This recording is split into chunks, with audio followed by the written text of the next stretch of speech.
This is a continuation of part of the lesson Sun, Earth and Moon, part 5. Next we will go to lunar eclipse. Now always remember, in the solar eclipse, what was there in between the Sun and the Earth? It was the Moon. Now in lunar eclipse, as you can see in the picture, here what is between the Sun and the Earth? There is nothing here. Now earlier in solar eclipse we had Moon between the Earth and the Sun. But in lunar eclipse the Earth comes between the Sun and the Moon. Now how the Moon has come here? Because the Moon revolves around the Earth. So it has come to the other side of the Earth. Okay. So here you can see the Earth is between the Sun and the Moon. So Earth is an opaque object.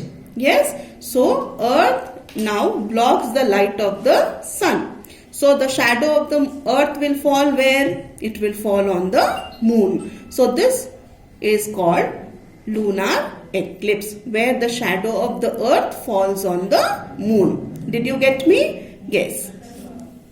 Okay. Now you can see here there is a picture of total lunar eclipse and partial lunar eclipse. Okay. Lunar eclipse occurs on a full moon day. We can observe up to 3 lunar eclipses in a year. It is safe to watch lunar eclipse with our naked eyes. So it is just opposite to that of the solar eclipse. Solar eclipse we cannot watch it with our naked eye. We should use some glass so that it protects our eyes from the harmful radiation of the sun. But lunar eclipse you can see it is completely safe. Okay. When the Earth casts its shadow on only a part of the Moon, it is called partial lunar eclipse. But when Earth's shadow completely covers the Moon, it is called a total lunar eclipse. Yes, students, as you all know, artificial satellite and natural satellite. Now you know that what is a natural satellite. Yes, natural satellite is the Moon. Artificial satellite means these satellites are made by man. Okay, they are called as the artificial satellite. They are made artificially by the humans and sent to the space. Now why we are sending it through the space? We are sending it to get some useful information which will help the human beings on the Earth. Okay, and these artificial satellites, we are launching them through the rockets. Okay, now the first artificial satellite was Sputnik. Which was the first artificial satellite? Sputnik. It was launched on 4th October 1957 by the country Russia. Okay, so Russia was the first country to launch the artificial satellite.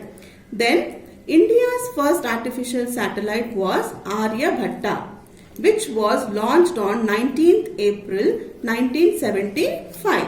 Okay, now why we send all these artificial satellites to the space is because it helps us in communication, okay, in weather forecasting and in navigation. Okay, now what is the meaning of communication satellites? Why we use them? They help in communication, relay of televisions and radio programs and sending telephone signals to remote areas. For example, GSAT. Okay, this is GSAT 7A. Okay, this is one of the example of the communication satellite. Then we have weather satellites.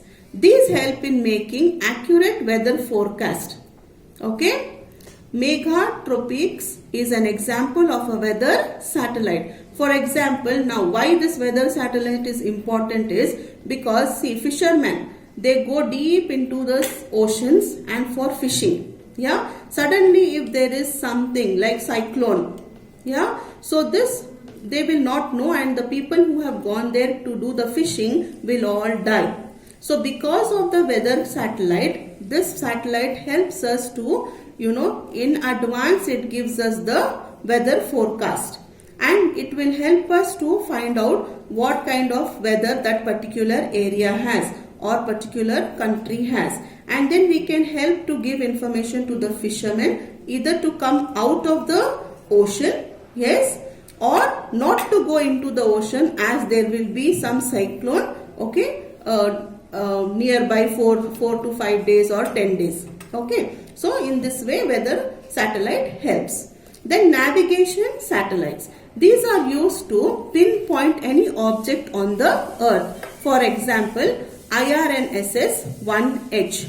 Okay, so these all are very helpful. In India, space research is done at the Indian Space Research Organization. Short form is ISRO. I think in the news and all you must have heard or read about ISRO. This is nothing but it is Indian Space Research Organization. And where it is? It is in Bangalore. Okay. On 22nd July 2019, ISRO launched Chandrayaan-2 to capture images and data from the surface of the moon. However, it made a hard landing on the moon. Okay. So, we have completed this whole chapter. Complete exercise A, B, C. Sorry, complete exercise A and exercise B in textbook and exercise C and D in your classwork.